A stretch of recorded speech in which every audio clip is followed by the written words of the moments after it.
All right, let's do it by weight. I think this was 5 ounces, right? 5, 6, 8, 10. God, I hope it's close. Hope the weight's close. Can we actually,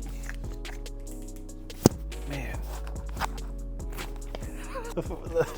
Yeah, that's a big light on this little gun. Hey fellas, welcome to the episode of The Whoa Show. This episode is brought to you by fine art prints available at weapon-outfitters.com. We've got these prints printed using the giclée process. It's French. I pronounced it giclée the last episode. That was a big mistake on my part. These are archival papers with archival inks printed in super high resolution, very vibrant. Could you imagine this becoming a family heirloom and passing this down through the generations? Yeah, it is good stuff. You should get this print at weapon-outfitters.com to show your patriotism and love of arms and capitalism. That's the symbolism. I was the photographer. You can tell I put a lot of thought into it. Also, we've got awesome t-shirts. These are the Whoa After Dark t-shirts for the summer of 2025. We designed the logo around the Nier Automata theme. It's pretty badass. It is very subtle and cool on the front. And then we've got a model cosplaying as the main character from the video game on the back. This episode is about weapon aiming lasers. Lasers are awesome. They're great for targeting. I know that they got a bad rap, visible lasers, and boomers thinking they're super cool with handguns and whatnot, but when it comes to rifles and night vision, lasers are still really hard to beat. Active aiming, having illumination on target with night vision, it's good stuff. It's really fast, it's efficient. You honestly need it with, especially with CQB in extremely dark environments, or going out in the woods, going out into the wilderness where there's no light pollution. You need laser illumination, laser aiming. We've got a few lasers here to compare. We've got an NGAL A7. This is the IRIS 3. So we've got a bunch of lasers to compare the IRIS 3 against. Its contemporaries, so to speak. This laser came out in 2025, but we've got, the best stuff from the last 15 years, I would say. The NGAL A7, it's no longer a new laser. It is about to be retired at about a decade old. I think 2016, 2017 is when it came out. Got the old LA5, which is, man, yeah, it's coming. How old is it now? 20 years maybe? Dang.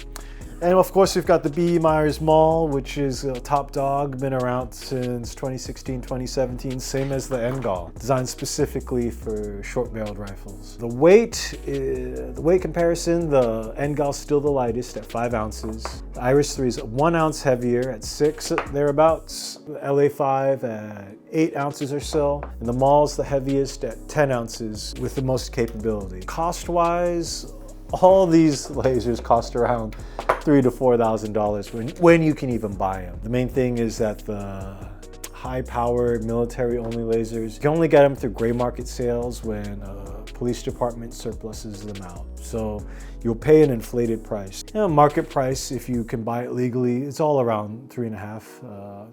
The Mall C1 Plus has the same exact hardware as the military and law enforcement models, but it has software restrictions to make it civilian legal. For $3,500, you can get the Mall C1 Plus. Pay $4,000 to $6,000, you can get the NGAL LA5 on used markets, I would say.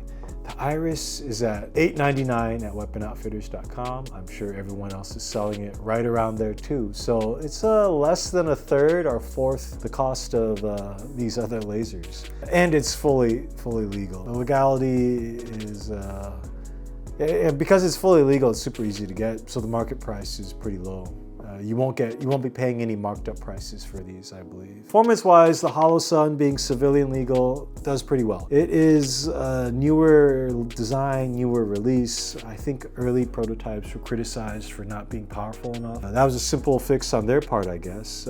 When you're comparing apples to apples, the Mall C1 in medium illumination mode with the illuminator on the IRIS dialed to about the same settings. IRIS is about 90% the brightness, but still plenty usable, especially at a third the price. The IRIS's design has clearly been improved and worked on and tweaked over the years. The early Holosun lasers were not very good at all. This thing is a lot more refined. It's actually got a recoil boss, a mounting system that works. Like the mounting system's pretty decent, I would say. Early versions of Holosun's lasers mounting designs were terrible. Clearly, they've improved a ton over the years. Switchology is stiff, but still usable. I wish it was like maybe 20% less stiff, but you don't want it to be so loosey-goosey that you can accidentally bump it on, off in different modes. It's a basic box laser with switches. Nothing super groundbreaking, but since it's Johnny-come-lately to the scene, it's definitely got slight improvements. For example, the laser aperture is recessed, so you won't accidentally get fingerprints on the aperture, which is a huge problem, or a common problem on the NGAL, where you're moving the diffuser or cover cap in and out of the way, and glass is right there to get your fingerprints on. This guy, you don't really have that. The battery mounts from the front and the illumination is controlled by a slider. This slider moves the lens back and forth. Just like with basic optics, you're just controlling the focus of the illuminator with the slider. When the illuminator is on the tightest mode, the illuminator and the laser are kind of the same brightness. It's really hard to determine an aiming point. So I would say realistically, you're mostly using in the mid-range mode on illumination. When you dial it all the way wide, doesn't fill the room like close range mode with a MAL or with a diffuser cap on the FPL. So this laser is really focused on mid-range engagements, I would say. So from 25 yards out to max engagement. This is meant for like a carbine and just really shooting at mid-range modes.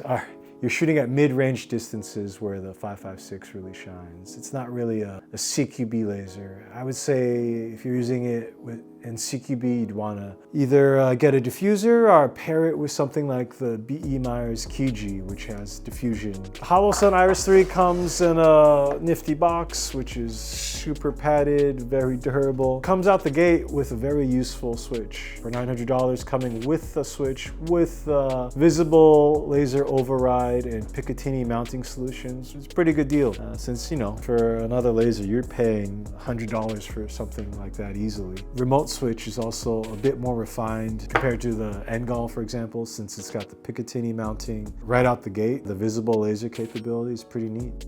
All in all, for $900, the Holosun IRIS is a pretty good deal. It is right on the marginal utility curve. It's not as powerful, doesn't have as wide a capability as, you know, the $4,000, $3,000 lasers, but for $900, you're getting a pretty decent offering.